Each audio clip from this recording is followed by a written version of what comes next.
अस्सलाम वालेकुम, welcome to my YouTube channel Learn Ladder. आज HTML सीरीज़ का पार्ट 16 हम स्टार्ट करने लगे हैं, लेकिन उससे पहले हम देखते हैं कि हमने पिछली वीडियो में क्या कवर किया।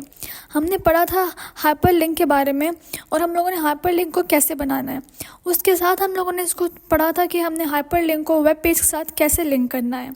उसके साथ मैंने आपको ये भी बताया था कि हम लोग अगर वेब पेज को किसी और टैब में ओपन करेंगे तो हम लोगों को क्या लिखना होता है। तो इसके साथ हम अगली वीडियो स्टार्ट करते हैं, जिसमें हम लोग पढ़ेंगे कि हम लोग को इमेज कैसे डिस्प्ले करनी है HTML में। So let's start. यहाँ मैंने अपना PHP Storm ओपन कर लिया है। अब इमेज डिस्प्ले करने के लिए सबसे पहले मैं टैग लगाऊंगी इमेज का। SRC ये इसका एट्रीब्यूट है, सोर्स, जिसमें मैं अपना इमेज का नेम लिखूंगी। ठीक है, और इसके साथ हमारे पास एक और एट्रीब्यूट होता है जो होता है ALT अल्टरनेटिव टेक्स्ट। ठीक है, अब मुझे यहाँ पे इमेज है वो डिस्प्ले करवानी है, तो यहाँ से मैं इमेज बेसिकली कहाँ से लेकर आऊँगी।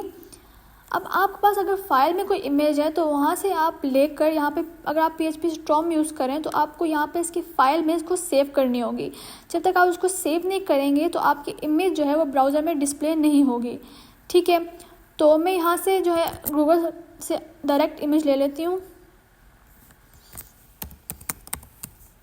इमेज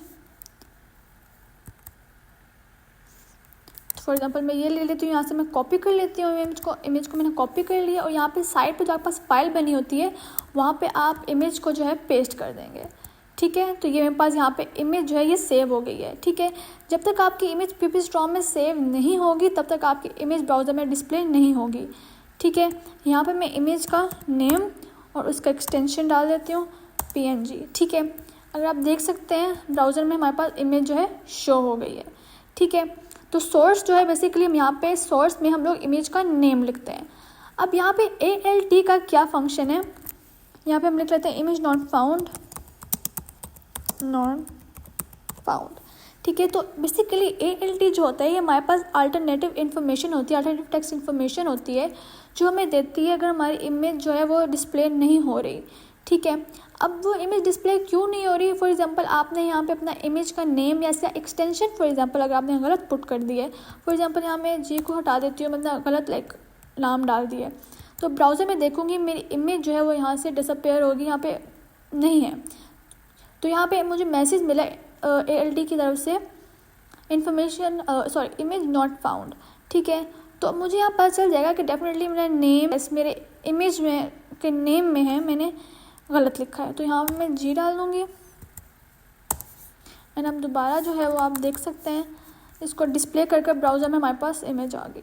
ठीक है, तो बेसिकली ALT का ये जो है वो फंक्शन होता है। अब अगर हमें सारे इसके और एट्रीब्यूट्स ऐड करने हैं पिक्चर को इन्हांस करने के लिए तो आप विड्थ और हाइट भी देख सकते हैं। ठीक है, यहाँ 257, यहाँ पे हम 300 कर देते हैं, इसकी विड्थ 500 कर देते हैं। उसके बाद हाइट हम इसको कर लेते हैं, हाइट हम 250 कर लेते हैं। ठीक है जी, अब देखिएगा आप इमेज का जो है वो हमारे पास बिग जो है वो शो हो गई है। हमने इसकी विड्थ और हाइट जो है वो सेट कर ली है। ठीक है, तो उसके लिहाज से आपको जितनी भी इसकी विड्थ और हाइट चाहिए आप यहाँ पे सेट कर सकते हैं पिक्चर को इन्हांस करने के लिए।